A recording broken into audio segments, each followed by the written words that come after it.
Yaya Konaté, sous-directeur chargé de l'enseignement technique à la direction des établissements publics, était ce vendredi 2 février 2024 à Koumassi pour une mission de supervision, de suivi et de contrôle des stages CAN. Le but de cette tournée était de s'assurer du bon déroulement des stages CAN instaurés par le ministère de l'enseignement technique, de la formation professionnelle et de l'apprentissage pour 60 000 apprenants à l'occasion de la Coupe d'Afrique des Nations 2023. Pour ce jour, les établissements visités sont le lycée professionnel des métiers de la mécanique et de l'électricité de Koumassi, la société Sotissi et la société Samco de la zone industrielle de Koumassi. Nous sommes ici dans les ateliers de mécano-soudure où nous avons reçu autour de 200 stagiaires répartis en différentes entreprises. Donc les enfants sont là, ils sont venus de plusieurs horizons.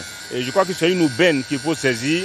Nous croyons qu'à partir de cet instant-là, nous allons vraiment institutionnaliser ce genre de stage. C'est un stage d'entreprise. C'est la pratique que nous faisons ici. On a laissé les cours théoriques, c'est la pratique. Et nous avons reçu aussi des commandes des sociétés. On a en train de réaliser des coffres à ordures, donc on les met dessus et on leur montre comment réussir une pièce.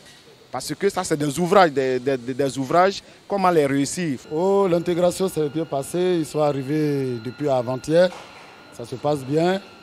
Donc on leur a donné le programme du travail, c'est ce qu'ils respectent. Et depuis ce jour, en tout cas, ça se passe bien. Et ils apprennent facilement. L'entreprise Samco, spécialisée dans la menuiserie bois, a reçu 5 apprenants stagiaires. Son directeur a souhaité développer le partenariat entre le professionnel et le public. Ça fait quelques années qu'on a commencé à avoir des stagiaires de centre de formation bois, qui est à Koumassi, qui est juste à côté. Et donc on a des anciens aussi du centre de formation qui ont fini leurs études. Ils sont venus ici, on les a intégrés dans l'entreprise. Et ce qu'on cherche maintenant, c'est de développer les partenariats entre professionnels et publics, notamment pour les écoles de formation.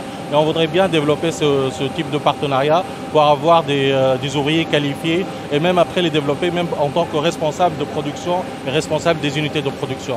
Les apprenants, quant à eux, se sont réjouis des stages CAN qui leur permettent de mieux apprendre leur métier de façon pratique. Ici, je suis au niveau de la production. À la production, nous faisons les tuyaux PVC.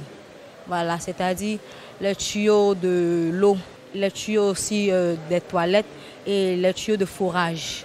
J'ai appris quelque chose de nouveau. J'ai appris comment on fait les tuyaux parce qu'on ne nous apprend pas ça. Mais sur le terrain, nous le faisons, c'est intéressant. Bon, en tout cas, il apprend beaucoup de choses.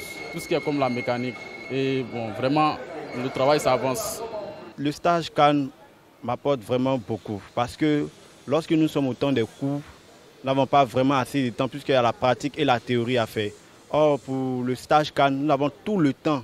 Près de nous qui sommes en 3e année, 45 jours, pour faire seulement que la pratique. Donc, du coup, là, nous en sortons avec beaucoup de connaissances. Donc, nous lançons ici un appel à ces jeunes-là, à ce qu'ils s'intéressent à ce secteur-là. Ce n'est plus le secteur où on répond physiquement à la tâche, mais de la conception jusqu'à la réalisation, il y a donc des ordinateurs qui sont utilisés. Cette opportunité que nous offre la CAN est une opportunité pour nous de mettre nos apprenants en stage très pratique, en immersion. Voilà, pour leur donner plus de talent. Au sortir de ces stages CAN, un répertoire des entreprises sera mis en place à l'effet de signer des partenariats pour la bonne formation et l'insertion professionnelle des jeunes apprenants.